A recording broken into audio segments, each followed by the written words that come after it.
Welcome बच्चों। जो हमारा चैप्टर चल रहा है एटम्स एंड न्यूक्लिया यानी structure of atoms and nuclei, वहाँ पर हम पहुँच चुके हैं।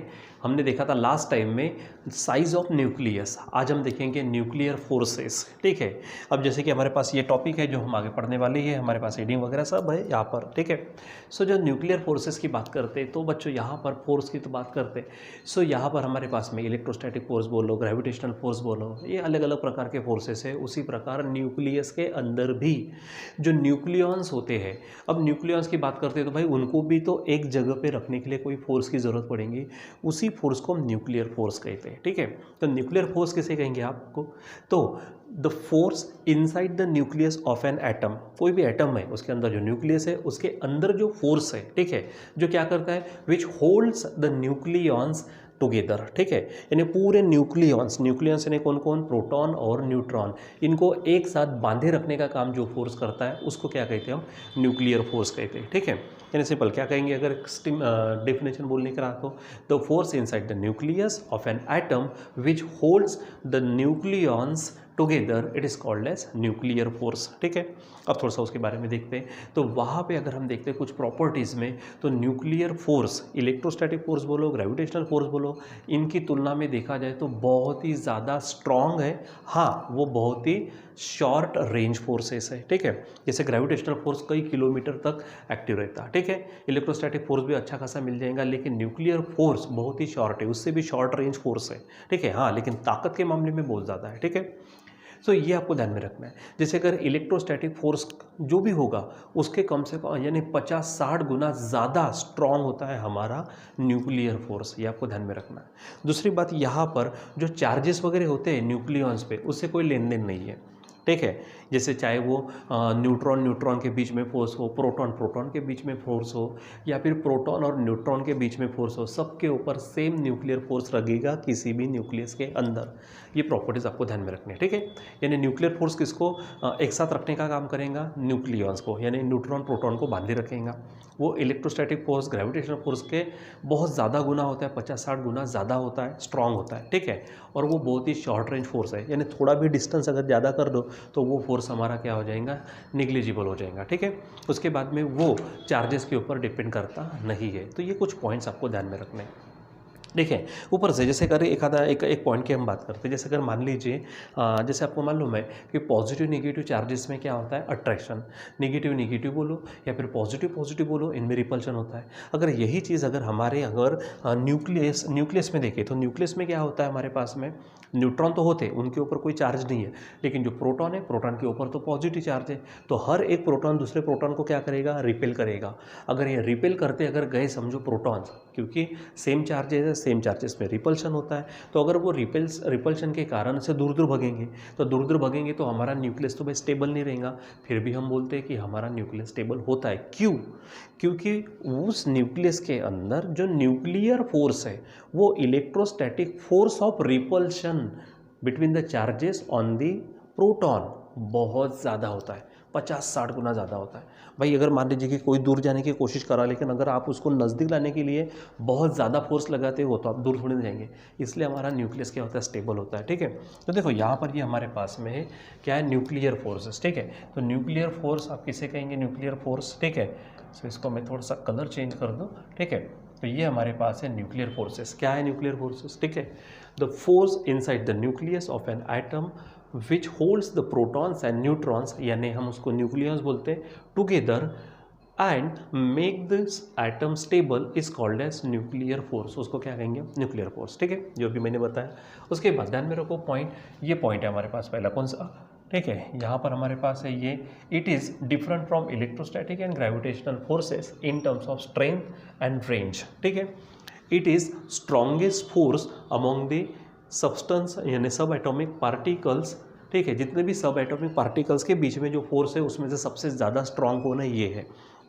जैसे इलेक्ट्रॉन और न्यूक्लियस का फोर्स ले लो, एटम में अगर जो फोर्स है, जो बॉन्डिंग होती है, उससे भी ज़्यादा स्ट्रॉन्ग बॉन्डिंग किस में होती है, न्यूक्लियर फोर्स में। ठीक है, न्यूक्लियस में। ठीक है, उसके बाद में ये it is the strongest force amongst the, ये हुआ हमारा पॉइंट हुआ, it's a strain is about 50 to 60 times stronger. ठीक है, larger than the electrostatic force से 50-60 गुना ज़्यादा स्ट्रांग है वो, ठीक है। It is very short range force, ठीक है, यानी वो बहुत ही शॉर्ट रेंज फोर्स है। उसके बीच में जो डिस्टेंस इतना कम है जहाँ पे वो एक्टिव रहता है कि बहुत ही ज़्यादा कम, ठीक है। थोड़ा भी अगर हटा दो, थोड़ा भी ज़्यादा कर दो, डिस्टेंस को थोड़ा भी बढ़ा दो, ठीक है, तो वो निग्लिजिबल हो जाता है, ठीक है, एज़ कम्पेयर टू इलेक्ट्रोस्टैटिक और gravitational force. It is negligible for larger distances. Distance अगर लार्ज हो गया, बढ़ गया, तो वो निग्लिजिबल हो जाएगा, ठीक है। फिर उसके बाद it is independent of charge on the nucleons. Nucleon पे कौन सा चार्ज है या फिर नहीं है, कोई फर्क नहीं पड़ता। जैसे it is same for 2 protons या फिर 2 न्यूट्रॉन्स या फिर प्रोटॉन एंड न्यूट्रॉन, उनके बीच में जो भी है, ठीक है, फोर्स कैसा रहेगा, सेम रहेगा, ठीक है। फिर जो मैंने अभी बात की थी आपसे कौन सी, कि हमारे जो प्रोटॉन्स है, प्रोटॉन्स के बीच में रिपल्शन होगा। रिपल्शन होने के कारण न्यूक्लियस स्टेबल रहना नहीं चाहिए, लेकिन न्यूक्लियस स्टेबल रहता है क्योंकि प्रोटॉन पे जो चार्ज है हमारा पॉजिटिव जो रिपल्शन करेगा, ठीक है, वो इलेक्ट्रोस्टैटिक फोर्स है, और उसको बांधे रखने के लिए न्यूक्लियर फोर्स है जो बहुत ही ज़्यादा स्ट्रांग है, इसलिए न्यूक्लियस हमारा स्टेबल भी रहता है। सो ये पॉइंट ध्यान में रखना, ठीक है। As the protons in the nucleus have same charges, so they should repel each other, एक दूसरे को रिपेल करना चाहिए, बट इट डजंट हैपन, ठीक है, ऐसा होता नहीं, ठीक है। It doesn't happen so because nuclear force is much stronger than the electrostatic force for the distance between the nucleons. ध्यान में रखना, ठीक है। In a nucleus it overcomes the repulsive electrostatic force and keeps the nucleons together making the nucleus stable, ठीक है, ध्यान में रखना। यानी जो न्यूक्लियंस है हमारे, उन न्यूक्लियंस को क्या करता है, वो एक साथ बांधे रखता है, ठीक है, इलेक्ट्रोस्टैटिक फोर्स के ऊपर मात करके, ठीक है, रहेगा ध्यान में। तो ये हमारे न्यूक्लियर फोर्स, ठीक। आगे बढ़ते हैं, यहाँ पर हमारे पास दिख रहा है आपको, यहाँ पर जो चीज़ है वो क्या है, आइंस्टाइन मास एनर्जी रिलेशन आपको मालूम ही है, वो हमारा E = क्या है, mc², ठीक है। आप इसे ध्यान में रखना, ठीक। अब यहाँ पर मास डिफेक्ट की बात करते हैं बच्चों। अब मास डिफेक्ट क्या चीज़ होती है, ठीक है। तो मास डिफेक्ट का मतलब, जैसे अगर मान लीजिए कि हम न्यूक्लियस की बात करते हैं, न्यूक्लियस के अंदर न्यूक्लियॉन्स है, आपको मालूम है, ठीक है। तो पूरा, यानी एक जैसे एक हमारे, जैसे मैंने लास्ट टाइम में कहा था कि हम पूरे फैमिली मेम्बर एक रूम में अगर है मान लो, ठीक है, तो पूरी रूम, ठीक है, एक हमारा घर हो गया, ठीक है। तो उसी प्रकार न्यूक्लियस का घर है हमारा न्यूक्लियस, ठीक है। तो पूरे न्यूक्लियस का अगर आप मास निकालते हो, मास मेज़र करते हो, तो वो मास और एक्चुअली जो हमारे न्यूक्लियॉन्स है, उन सबके अलग अलग न्यूक्लियॉन्स, ठीक है, यानी प्रोटॉन और न्यूट्रॉन, इनका अलग अलग मास, उनकी अगर एडिशन करते तो होना क्या चाहिए, सेम आना चाहिए, ठीक है। लेकिन ऐसा होता नहीं। जैसे एग्जांपल, अगर मान लीजिए कि कोई 3 लोग है, समझो 3 लोगों का टोटल मास अगर मान लीजिए 120 kg है, ठीक है, टोटल मास कितना है, 120 kg। अब ज़रूर नहीं कि एक समान रहेगा, ये ज़रूर नहीं है, ठीक है। यानी टोटल मास अगर ले लिया जाए, पूरा तीनों को एक साथ अगर ले लिया जाए तो 120, ठीक है। लेकिन अगर अलग अलग लेते हो, ठीक है, सो किसी का मान लीजिए कि 45 है, ठीक है, एक आधे का मान लीजिए क्या है कि 45 है, किसी का 40 है, ठीक है, और किसी का मान लीजिए कि 30 अगर है, ठीक है, इस तरह से, ठीक है। या फिर थोड़ा सा एक ज़्यादा ले लेता हूँ मैं यहाँ पे, ये समझो ये भी 40 है, ठीक है। ये तीनों का मैंने एक साथ मास कितना कहा, 120, ठीक है। लेकिन अगर ये सेपरेट लेते और अगर हम इनकी एडिशन करते तो ये आपको 125 मिलेगा, ठीक है। तीनों को एक सिस्टम में लाकर अगर मास लेते तो कितना, 120, और तीनों का अलग अलग मास निकाल कर एडिशन करते तो कितना हो जाता, 125। तो ऐसा इसका मतलब क्या है कि वहाँ पे डिफरेंस आ रहा, जो एक्चुअल मास है उसमें और इन तीनों के मासेस की एडिशन में जो डिफरेंस आ रहा, उसी को मास डिफेक्ट कहते हैं, ठीक है। अब ये चीज़ यहाँ पे लागू नहीं पड़ती, फिर भी मैंने एग्जाम्पल के लिए लिया इसको। तो ये चीज़ हमारे न्यूक्लियस में होती है, ठीक है। तो न्यूक्लियस का जो मास है, न्यूक्लियस का टोटल मास जो भी मेज़र करेंगे आप, तो वो एक्चुअल मास और न्यूक्लियस के अंदर जितने भी प्रोटॉन न्यूट्रॉन है, यानी न्यूक्लियस है, उनके मासेस की एडिशन, इसमें जो डिफरेंस होता है उसी को हम मास डिफेक्ट कहते हैं। उसी को क्या कहते हैं, मास डिफेक्ट, ठीक है। उसको हम क्या कहते हैं, डेल्टा एम से बताते हैं, ठीक है। यानी मास डिफेक्ट क्या चीज़ है, the difference between the actual mass, ठीक है, difference between the actual mass, ठीक है, of the nucleus and sum of masses of nucleons is called as mass defect। हम उसे क्या कहेंगे, मास डिफेक्ट। यानी देखो, पूरे न्यूक्लियस का मास अलग हो गया, ठीक है, और एक एक करके सभी न्यूक्लियॉन्स का मासेस के एडिशन करते तो वो ठीक है, वो एडिशन और इधर में एक्चुअल मास, इसमें जो डिफरेंस आता वो डिफरेंस क्या देता हमको, मास डिफेक्ट, ठीक है, रहेगा ध्यान में। So mass defect is given by, किससे बताते हैं हम उसको, डेल्टा एम से बताते हैं। तो mass defect is equal to क्या हो जाएगा, sum of the masses of nucleons, जो न्यूक्लियॉन्स का मास है उनकी सम थोड़ी ज़्यादा आती है एक्चुअल मास से, तो sum of the masses of nucleons minus actual mass of nucleus, ठीक है, तो उसको हम डेल्टा एम से बताते हैं, sum of the masses of nucleons. अब यहाँ पर अगर हम बात करते हैं न्यूक्लियॉन्स की, तो न्यूक्लियॉन का मतलब क्या क्या होता है, प्रोटॉन और न्यूट्रॉन होते हैं, ठीक है। सो समझो एक प्रोटॉन का मास, ठीक है, एक प्रोटॉन का मास अगर mp है, ऐसे जितने भी प्रोटॉन्स है किसी एटम में, ठीक है, न्यूक्लियस में कितने प्रोटॉन्स है हम उसको एटॉमिक नंबर कहते हैं और z से बताते हैं। तो एक प्रोटॉन का मास अगर mp है तो z प्रोटॉन का मास कितना हो जाएगा, zmp, ठीक है। फिर हमारे पास ये फार्मूला भी है, ए इज इक्वल टू क्या है हमारे पास में, जेड प्लस एन, यन यहाँ पर क्या होता है, न्यूट्रॉन होता है, ठीक है, यन नंबर ऑफ न्यूट्रॉन, ठीक है। तो अगर न्यूट्रॉन चाहिए तो न्यूट्रॉन का मास, न्यूट्रॉन कितने हो जाएंगे, तो ए माइनस जेड रहेगा ध्यान में। सो एक न्यूट्रॉन का मास अगर mn है तो ऐसे कितने हमारे पास न्यूट्रॉन है, ए माइनस जेड, या तो ए माइनस जेड बोलो या फिर एन बोलो, ठीक है। तो ये मास कितना हो गया, टोटल प्रोटॉन्स का मास, ये हो गया टोटल न्यूट्रॉन्स का मास, और इनको हम कंबाइन कर दे तो वो टोटल न्यूक्लियॉन्स का मास हो जाएगा, ठीक है। और एक्चुअल मास दोनों में फर्क आएगा, वही हमारा मास डिफेक्ट है। तो देखो यहाँ पे ZMP क्या है हमारा, mass of protons, A minus ZMN क्या है, मास ऑफ न्यूट्रॉन्स, ठीक है। तो ये मास और ये जो m है ये हमारा एक्चुअल मास है। तो इसमें जो डिफरेंस है, the difference is nothing but mass defect denoted by delta M, रहेगा ध्यान में। यहाँ पे कुछ चीज़ें लिखी है, क्या है, एम क्या है, मेजर्ड मास ऑफ न्यूक्लियस, ए क्या है, मास नंबर, जेड क्या है, एटॉमिक नंबर, एन यानी ए माइनस जेड क्या है, number of neutrons, M P mass of a proton और M N mass of a neutron, रहेगा ध्यान में। सो ये चीज़ें आपको ना थोड़ी ध्यान में रखनी है, ठीक है। सो इसी को क्या कहेंगे, मास डिफेक्ट, इसको क्या कहते हैं हम, मास डिफेक्ट कहते हैं, रहेगा ध्यान में। सो मास डिफेक्ट यानी क्या है हमारे पास में, एक्चुअल मास ऑफ न्यूक्लियस, ठीक है, and mass sum of the masses of nucleons, उसमें जो डिफरेंस है that difference it is called as mass defect, रहेगा ध्यान में। चलो अब नेक्स्ट के तरफ बढ़ते हैं, हमारे पास है न्यूक्लियर बाइंडिंग एनर्जी, ठीक है। अब न्यूक्लियर बाइंडिंग एनर्जी का मतलब क्या है, सबसे पहले तो बच्चों जो हमने फोर्स देखा, जो पूरे न्यूक्लियॉन्स को क्या करते हैं, बांधे रखता है, ठीक है, तो उसके अंदर भी कुछ एनर्जी होंगी। अब मान लीजिए कि उस न्यूक्लियस के अंदर जितने भी न्यूट्रॉन है, प्रोटॉन है, यानी एक साथ बोलेंगे तो न्यूक्लियॉन्स है, इनको एक एक करके पूरा पूरा पूरा पूरा हमको क्या करना है, अलग अलग करना है, ठीक है। तो इतना ईजी टास्क है नहीं भाई। एक तो मान लीजिए कि वो न्यूक्लियस की मजाक बात थोड़ी ना है कि हमारे घर में कोई बूंदी का लड्डू है, एक एक दाना निकाल दिया, ऐसा नहीं होने वाला है, ठीक है।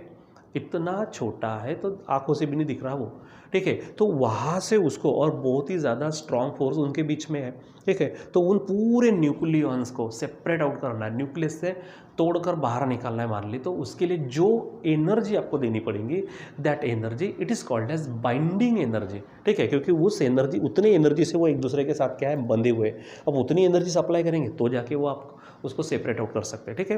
यानी बाइंडिंग एनर्जी किसे कहेंगे, the minimum amount of energy required to separate all the nucleons from the nucleus, it is called as binding energy, उसको क्या बोलेंगे हम, बाइंडिंग एनर्जी, ठीक है, रहेगा ध्यान में। तो बाइंडिंग एनर्जी ध्यान में रखना है क्या है। अच्छा, बाइंडिंग एनर्जी की बात करेंगे, जैसे देखो एक एटम की बात करते हैं तो एटम में न्यूक्लियस है, न्यूक्लियस के अराउंड क्या होते हैं, इलेक्ट्रॉन घूम रहे होते हैं, तो इलेक्ट्रॉन को बाहर निकालना, ठीक है, वो भी बाइंडिंग एनर्जी है, लेकिन वो बाइंडिंग एनर्जी ऑफ एटम है, जिसको हम एटॉमिक बाइंडिंग एनर्जी बोलेंगे।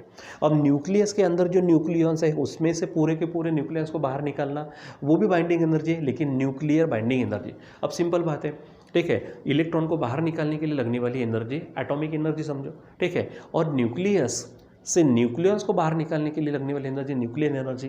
तो जाहिर सी बात है न्यूक्लियर एनर्जी, क्योंकि वो और भी अंदर में, तो वो एनर्जी ज़्यादा रहेंगे, बहुत ज़्यादा होती है न्यूक्लियर बाइंडिंग एनर्जी, यानी nuclear binding energy is very high as compare to atomic binding energy, वो लाखों गुना ज़्यादा होती है, लाखों गुना ज़्यादा होती है, ठीक है। यानी जितनी एटॉमिक बाइंडिंग एनर्जी होंगी उससे लाखों गुना ज़्यादा होंगी हमारी न्यूक्लियर बाइंडिंग एनर्जी, ये ध्यान में रखो, ठीक है। सो क्या है nuclear binding energy, the amount of energy required to separate all the nucleons from the nucleus is called as binding energy of nucleus, रहेगा ध्यान में। यहाँ पे ये पॉइंट आपको ध्यान में रखना है, कौन सा पॉइंट है हमारे पास में, ये कि binding energy of nucleus is very high. जैसे एग्जाम्पल देखो, यहाँ पे binding energy of deuterium nucleus है तो वो क्या है 2.22 मेगा इलेक्ट्रॉन वोल्ट, ठीक है। क्या है हमारे पास में, यहाँ पर मैं इक्वल साइन दे दूँ, ठीक है। तो binding energy of deuterium nucleus कितना है 2.22 मेगा इलेक्ट्रॉन वोल्ट, और यहाँ पर है binding energy of hydrogen atom, ठीक है। ऊपर में न्यूक्लियस है, नीचे में एटम है, ठीक है। 13.6 इलेक्ट्रॉन वोल्ट है। कहीं आप ऐसा तो नहीं सोच रहे सर ये नीचे में हाइड्रोजन एटम की ज़्यादा दिख रही है 13.6, बच्चों वैसा नहीं है। यहाँ पर यूनिट चेक करो, ये इलेक्ट्रॉन वोल्ट में और ये मेगा इलेक्ट्रॉन वोल्ट में। मेगा का मतलब क्या होता है 10⁻⁶ यानी 10 लाख, ठीक है। सो 10 लाख गुना ज़्यादा है वो, लाखों, मैंने कहा आपको लाखों गुना ज़्यादा है हमारी nuclear binding energy as compare to atomic binding energy, ठीक है। ये सिर्फ इलेक्ट्रॉन वोल्ट में, ये मेगा इलेक्ट्रॉन वोल्ट में सोचो, यानी 10 लाख गुना ज़्यादा है। यानी क्या बोलेंगे, it means the binding energy of nucleus, ठीक है, इज, ठीक है, यहाँ पे इज लिखेंगे आप, is 10 lakh times larger than binding energy of atom, यानी एटॉमिक बाइंडिंग एनर्जी से ज़्यादा है न्यूक्लियर बाइंडिंग एनर्जी, रहेगा ध्यान में। चलो आगे बढ़ते, यहाँ पर अब इस बाइंडिंग एनर्जी को हम मास डिफेक्ट के फॉर्म में लेते हैं। मास डिफेक्ट यानी क्या था हमारा डेल्टा एम, इसके फॉर्म में लिख सकते हैं। तो हमारे पास आइंस्टाइन का रिलेशन है, हमारे पास आइंस्टाइन का relation E is equal to क्या है mc², ठीक है। अब यहाँ पर मैं बाइंडिंग एनर्जी लेना चाहता तो B नाम दे दो और यहाँ पे डेल्टा एम डाल दो, ठीक है। तो डेल्टा एम की वैल्यू यानी इसके पहले जो हमने डेल्टा एम देखा ये वैल्यू वहाँ पे रख दो, ठीक है, और बाजू में c² लगा दो। तो binding energy in terms of mass defect आप निकाल सकते हो। देखो क्या है binding energy of nucleus in terms of mass defect, formula क्या है BE, ठीक है। आपका बाइंडिंग एनर्जी बोलेंगे डेल्टा mc² जूल में, ठीक है, डेल्टा mc²। अब उसको मैं नाम देता हूँ EB। तो डेल्टा एम क्या था, देखो डेल्टा एम हमारे पास में फार्मूला है पूरा ZMP + A - ZMN - M, यहाँ तक देखो, यहाँ से इतना क्या है हमारे पास में डेल्टा एम, साथ में लगा दिया c², कुछ ज़्यादा नया नहीं किया, ठीक है। या फिर आपको मालूम है ये जो A - Z है इसी को हम नंबर ऑफ न्यूट्रॉन यानी n बताते, तो यहाँ पर इसके जगह पे आप n रख सकते हो, ठीक है। इसमें हमने इधर में देखा था, मैंने बताया था आपको, ठीक है। चलो अब यहाँ पर ये हमारे पास में क्या है binding energy in terms of कौन सा है डेल्टा एम, यानी मास डिफेक्ट के फॉर्म में क्या है बाइंडिंग एनर्जी मास डिफेक्ट के फॉर्म में, यानी डेल्टा एम के फॉर्म में डेल्टा mc²। डेल्टा एम की वैल्यू क्या है ZMP + n, आप n यूज़ कर सकते हैं या फिर A - ZMN - M, ठीक है, और बाहर में आप लगा दो उसको c², ठीक है। ये ध्यान में रखो। अब ये जितने भी हमारे पास में न्यूक्लियॉन्स है अंदर में उन सब की बाइंडिंग एनर्जी, अगर पर न्यूक्लियॉन अगर बाइंडिंग एनर्जी निकालना, जैसे अगर मान लीजिए कि अपन 10 लोग हैं, 10 लोगों की टोटल एनर्जी मान लीजिए कि 100 है, 100 जूल है, ठीक है, यानी एनर्जी ऑफ 10 यानी यूनिट ऑफ 10 पीपल, ठीक है, तो कितना 100। तो पर हेड अगर निकालना है तो आप 10 से डिवाइड कर दो, ठीक है, 10 से आप क्या कर दो डिवाइड, तो 1 के लिए 10 आ जाएंगे, ठीक है। उसी प्रकार पूरे न्यूक्लियॉन्स की किसी न्यूक्लियस में बाइंडिंग एनर्जी कितनी है, तो ये है हमारे पास पर न्यूक्लियन अगर निकालना है तो आप न्यूक्लियन, ठीक है, यानी जो न्यूक्लियॉन्स होता है एटॉमिक मास नंबर यानी A से आप उसको डिवाइड कर दो, ठीक है। यानी binding energy per nucleon is equal to EB/A बताएंगे, सिंपल। EB हमारी बाइंडिंग एनर्जी ऑफ न्यूक्लियॉन्स है, ठीक है, तो उसको A से डिवाइड कर दो, जो ऊपर में फार्मूला है, ठीक है, इस फार्मूले को आप A से क्या कर दो डिवाइड कर दो, रहेगा ध्यान में। तो ये हमें मिल जाएंगी बाइंडिंग एनर्जी पर न्यूक्लियन, तो क्या हो जाएगा ZMP + NMN - mc²/A, ठीक है। A यहाँ पे एटॉमिक मास नंबर है, रहेगा ध्यान में। सो ये EB/A ये जो हमारा है ये बाइंडिंग एनर्जी पर न्यूक्लियन, रहेगा ध्यान में, ठीक है। चलो अब हम क्या करेंगे, ये जो बाइंडिंग एनर्जी पर न्यूक्लियन है यानी EB/A, इसका ग्राफ हम देखते हैं एटॉमिक नंबर से, ठीक है, यानी किसके लिए EB/A ये वैल्यू कम ज़्यादा है, किस तरह से है, जिसके कारण स्टेबिलिटी हम किसी एलिमेंट की चेक कर सकते हैं। तो उसके लिए हम क्या करेंगे ग्राफिकल रिप्रेजेंटेशन देखेंगे। सो यहाँ पे देखो क्लियर कट फिगर है, आपके किताब में देख लीजिएगा आप, थोड़ी ब्लर आ रही है लेकिन आप कोशिश करो समझने की, आपको वैसे किताब तो आपके पास है ही। तो क्या है binding energy per nucleon as the function of mass number, ठीक है। सो यहाँ पर आप देख रहे हो इधर में मास नंबर है, एटॉमिक मास नंबर, ठीक है, और यहाँ पर y एक्सिस पर हमारे पास में EB/A मेगा इलेक्ट्रॉन वोल्ट में, ठीक है। तो सबसे स्टार्टिंग में यहाँ पे H देखो, यहाँ पे सबसे पहले तो आप यहाँ चेक करो, ये आपको क्या नज़र आ रहा है, यहाँ पे H देखो, यहाँ पे कुछ नहीं है 1 समझो, ये H12 है, इसका मतलब ये ड्यूटेरियम है हमारा, ठीक है। क्योंकि हाइड्रोजन की अगर बात करते हैं तो हाइड्रोजन के न्यूक्लियस में सिर्फ एक प्रोटॉन है, न्यूट्रॉन भी नहीं, ठीक है। तो H11 लिखते तो H11 होता तो हाइड्रोजन होता। एक्चुअली हाइड्रोजन की अगर बात करते तो यहाँ पर हाइड्रोजन के लिए ये जो वैल्यू है हमारी ये 0 है, ठीक है। क्योंकि जैसे अगर मास डिफेक्ट की भी बात करते हैं तो मास डिफेक्ट क्या है, तो डिफरेंस कब आएगा, जब भाई एक्चुअल मास और जो सम ऑफ मासेस ऑफ न्यूक्लियन होगा, ठीक है, तो उसमें न्यूक्लियन क्या, खुद एक प्रोटॉन है सिर्फ, ठीक है, तो उसमें वो जीरो लेते हैं, ठीक है। सो ये आप ध्यान में रखो। तो यहाँ पे सबसे कम जो नज़र आ रही है, ठीक है, ये किसके लिए, ड्यूटेरियम के लिए, ठीक है, ड्यूटेरियम के लिए ये वैल्यू बहुत ही कम है। अब जैसे जैसे मास नंबर बढ़ते जाएगा ये एनर्जी भी बढ़ते जाएंगे, कहीं पे पीक कहीं पे कम ज़्यादा आपको मिलेगा, कहीं पे प्लेट्यू मिलता है आपको। प्लेट्यू मिलने का मतलब प्लेन भाग, ठीक है, यानी किसी पर्वत पर आप चले जाओ और बहुत ज़्यादा अगर प्लेन सरफेस अगर है तो उसको प्लेट्यू बोलेंगे हम, ठीक है। सो यहाँ से अगर चेक करेंगे तो हाइड्रोजन के लिए तो जीरो है, ड्यूटेरियम के लिए सबसे कम है। देखो यहाँ पे ये एनर्जी इधर पे, ये मास नंबर ड्यूटेरियम के लिए सबसे कम है, ठीक है। फिर उसके बाद में क्या होता कि जैसे जैसे मास नंबर बढ़ते रहता, अब यहाँ से देखो ये EB/A का जो रेशो है, ठीक है, ये क्या होता है, बढ़ते बढ़ते जाता, ठीक है, इस तरह से हमको यहाँ पे इस तरह से मिलता, ठीक है, यहाँ पे आता। तो यहाँ से अगर आप इतना अगर चेक करते हो, यहाँ पे आप देखो, ठीक है, यहाँ से इतना वगैरह 50 से 80 तक वगैरह आपको यहाँ पे थोड़ा फ्लैटन टाइप वगैरह मिलता है, ठीक है। तो यहाँ पर जो एनर्जी का जो रेशो है यानी बाइंडिंग एनर्जी पर न्यूक्लियन बढ़ते जाती है with the increase in mass number, ठीक है। फिर यहाँ पर आप देखेंगे कि वो आपको क्या मिलता है, फ्लैटन टाइप मिलता है, और फिर यहाँ पे इस तरह से डिक्रीज होता है, ठीक है। तो ये आपको बराबर इसको समझो क्या चीज़ है, तो ठीक है। तो ड्यूटेरियम के लिए सबसे कम है, ठीक है, फिर मास नंबर के साथ में वो बढ़ती जाती है, ठीक है। और जो एलिमेंट्स जिनका एटॉमिक मास नंबर जैसे 50 to 80 के बीच में, ठीक है, तो वहाँ पे आपको थोड़ा सा क्या मिलेगा, ये थोड़ा फ्लैटन टाइप अगर यहाँ पे इस तरह से मिलेगा, ठीक है। तो वहाँ पे उसकी स्टेबिलिटी भी ज़्यादा रहती है, जितने भी हमारे एलिमेंट्स हैं उसमें उनकी स्टेबिलिटी ज़्यादा है 50 to 80 के लिए, ठीक है। फिर यहाँ पर आप थोड़ा सा स्पेशली Fe यानी आयरन के लिए अगर चेक करते हो तो वहाँ पर थोड़ी पीक टाइप नज़र आ रहा है। आप देखो यहाँ पर अच्छे से, ठीक है, यहाँ तो थोड़ा फ्लैटन टाइप है लेकिन यहाँ पीक है और फिर थोड़ा सा ऐसा डाउन हुआ है। तो ये जो पीक है तो आयरन हमारा सबसे ज़्यादा स्टेबल एलिमेंट माना जाता, उसका न्यूक्लियस सबसे ज़्यादा स्टेबल माना जाता, ठीक है। फिर उसके बाद जैसे मास नंबर बढ़ते जाता तो देखो यहाँ पर ये नीचे नीचे नीचे नीचे इस तरह से जा रहा है, रहेगा ध्यान में। सो यहाँ पर आप इस थ्योरी को आप समझने के लिए इसके यानी इस ग्राफ को समझो बराबर। हाइड्रोजन के लिए क्या कहा मैंने, जीरो है, ड्यूटेरियम के लिए सबसे कम है, जो लीस्ट स्टेबल है, सबसे कम स्टेबल एलिमेंट हमारा कौन सा मिलेगा, ड्यूटेरियम के लिए, ठीक है। फिर वो बढ़ते जाता है, ठीक है, स्टेबिलिटी थोड़ी बढ़ती जाती है, प्लेन होती है, उसके बाद में फिर जैसे मास नंबर बढ़ता है तो वहाँ पे स्टेबिलिटी और कम होती जाती है। अब इसी को थोड़ा पॉइंट वाइज मैंने यहाँ पर लिखा है, ठीक है। देखो graphical representation of binding energy per nucleon versus mass number यानी ए फॉर डिफरेंट न्यूक्लियर। अब यहाँ पे डायग्राम कहा टेक्स्ट बुक से देखना। तो फ्रॉम द ग्राफ क्या मिलता है, पहला binding energy of hydrogen nucleus with single proton, उसमें सिर्फ सिंगल प्रोटॉन है तो क्या है वो जीरो। दूसरा पॉइंट है हमारा binding energy of deuterium nucleus has the minimum value of EB/A and hence it is least stable, सबसे कम स्टेबल न्यूक्लियस है हमारा ड्यूटेरियम, ठीक है। फिर उसके बाद the value of EB/A increases with increase in atomic number, जैसे जैसे एटॉमिक नंबर बढ़ते जाता, ठीक है, तो वो EB/A का वो जो रेशियो है वो भी बढ़ते जाता and become slightly same for 50 to 80, यानी जो 50 to 80 के दरमियान है उनके लिए थोड़ा सेम बन जाता, ठीक है, यानी फ्लैटन टाइप आता, प्लेट्यू मिलता, प्लेट्यू, जैसे ये वर्ड ध्यान में रखना, प्लेट्यू, ठीक है, ये वर्ड आप ध्यान में रखना, किताब में आपको मिलेगा, ठीक है। आगे 10 the nuclear of this elements यानी 50 to 80 के दरमियान जो है are the most stable among all the species, जितने भी उसमें से वो सबसे ज़्यादा स्टेबल है।